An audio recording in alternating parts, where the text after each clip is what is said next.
નમસ્કાર, આપ જોઈ રહ્યા છો લખત ન્યૂઝ અપડેટ ચેનલ। તમામ સમાચાર અને અપડેટ મેળવવા માટે ચેનલને સબસ્ક્રાઇબ કરો અને બેલ આઇકન પર ક્લિક કરો જેથી તમામ સમાચાર અને અપડેટ તમને મળી રહે। થાનગઢની જાગૃત સંસ્થા પાછળ સિરામિક એસોસિએશન વિકાસ ટ્રસ્ટ દ્વારા થોડા દિવસો પૂર્વે થાનમાં આધાર કાર્ડની કામગીરી બંધ થઈ હોવાની રજૂઆત કરી હતી। આ રજૂઆતના પગલે પરિણામ તો મળ્યું પણ અધૂરું મળ્યું છે। રજૂઆતનું સાચું નિદાન થવાના બદલે આડઅસર થઈ છે। અત્યારે બિનસત્તાવાર રીતે થાનગઢની વસ્તી 1 લાખની વસ્તી છે। આ શહેરમાં માત્ર પોસ્ટ ઓફિસે આધાર કાર્ડની બધી કામગીરી થાય છે। એક જ આધાર કેન્દ્ર હોવાથી સવારથી નાગરિકો પોતાના પગરખા મૂકી જગ્યા રાખે છે। આખો દિવસ કારીગરો રોજપાડી ઊભા રહે છે, પોતાના બાળકોને સાથે લઈ જાય છે, ત્યારે આધાર કાર્ડનું કામ થાય તેવો ઘાટ સર્જાયો છે।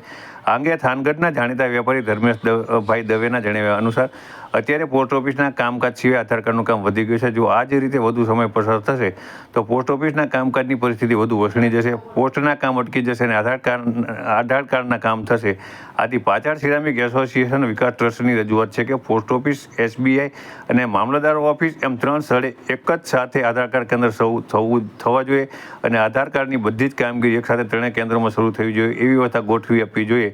સિરામિક એસોસિએશનના પ્રમુખ સુરેશભાઈ સોમપુરા, આસનદાસ, માણિક મોતી, કાળુભાઈ પટેલ અને થાનગઢ નાગરિકો કિરીટભાઈ વોરા, વિનોદભાઈ સાકરિયા અને રાજદીપસિંહ વાઘેલા દ્વારા આ રજૂઆત કરવામાં આવી હતી।